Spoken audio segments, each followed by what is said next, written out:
All right, so we're going to look at completing the square today. This is what the directions are going to say on your assignment. Find the value that completes the square, then rewrite as a perfect square. So I'm going to give you step by step how this works.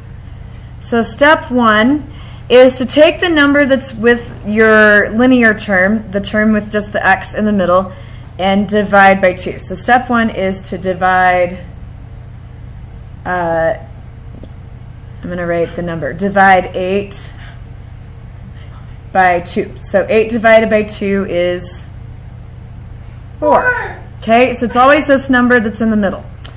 Step 2, you're going to square the answer. So square 4.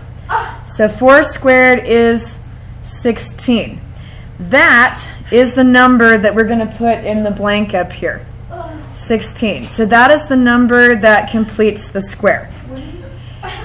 Now, step 3, we're going to factor.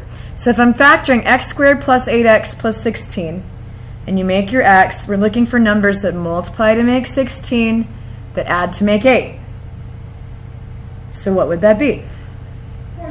4 and 4. We completed the square, which means these will automatically be the same number every single time. So I'm going to have x plus 4, and the purpose of what we're doing is to write it as x plus 4 squared. So the 16 is the first answer. That's the value that completes the square. And then this is writing it as a perfect square. Is it always going to be double the number? It's always going to be double the number because when we divide by 2 and square it, that's how this comes from. Also, this number from up here always is this number because of the way it's designed. But with what we're going to do in the next lesson, we need to know this number and we need to know this, so we still have to do the whole process. Oh, and so step 4, I didn't write down, was to write as a perfect square. Sorry, my handwriting isn't great today.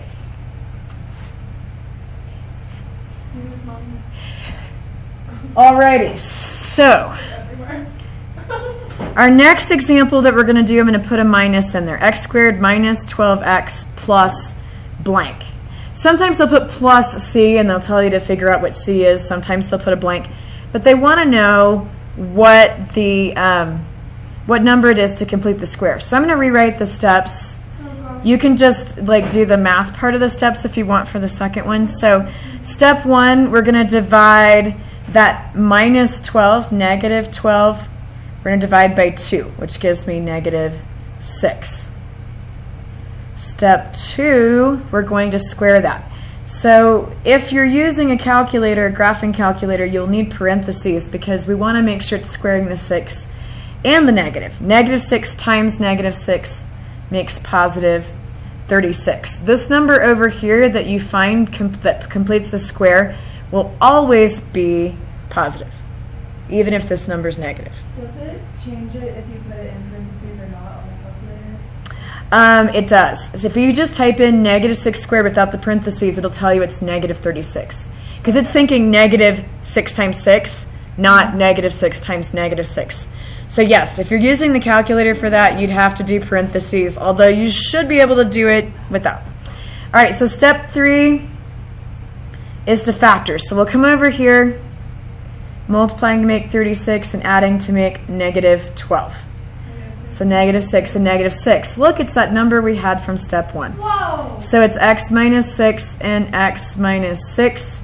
And so step 4 is we're going to write that as a perfect square. So write as a perfect square. So it will always work out that you can write it as a perfect square if you're doing it correctly. X minus 6 squared. I take it back. I'm going to do 4 examples. I thought it was 3, but it's 4. Okay, so let's do the third one. I'm going to do x squared plus 11x plus blank. This is one we could not do with the little tiles we were using because 11 doesn't divide by 2 evenly.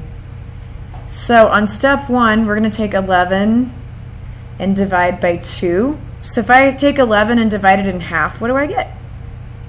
5.5. 5.5, or 5.5. You could think of it as 5.5, or you could think of it as 5.5. Either way. So let's just use the decimal for right now. So, oh, sorry. I'm not ready to put that in there. I have to square it. Thank you. Step 2, and take that 5.5, and we're going to square it, which gives us some number I don't know. 30.25, does that sound right? Sure. Yeah. Okay, so that's what goes in the blank. So that is the number that completes the square. So we're going to box that. That is an answer. Then on step 3, we're supposed to factor it. Now, we haven't factored anything with decimals or fractions, but remember that little thing where I said it's always going to be this number from step 1? So it's just going to be x plus 5.5 squared. Now, sometimes, especially if you're looking at like a standardized test, I guess I should write step 4, write it as a perfect square. We sort of like combine those steps. Yes.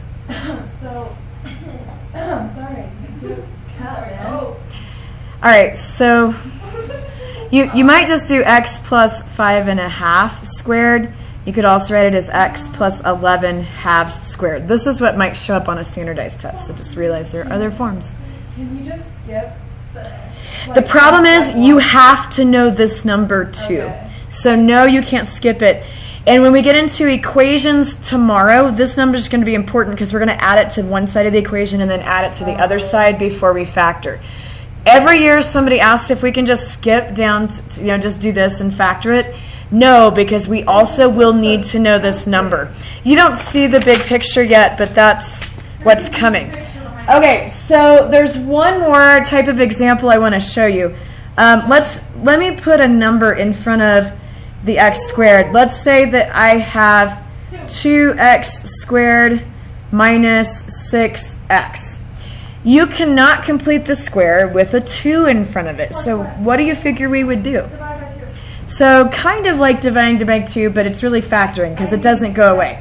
So we can take a 2 out and make it x squared minus 3x in there. Oh, and then I would put my plus blank there. All right, so if I would use the -3, so I would take -3, divide by 2, you get -1.5 or -1.5. Square that, you'll get 2.25, which is what I add here. And then if you factor it, you'll get x minus 1.5 squared. And what is interesting if you do this on an equation is we didn't actually add 2.25 to this. We actually added 2.25 times the 2. But we'll get into that more in the next lesson. I just wanted to show you you cannot complete the square if there's a number in front, if there's a coefficient in front of the x squared. We want to take that out of all of our terms to make it work out.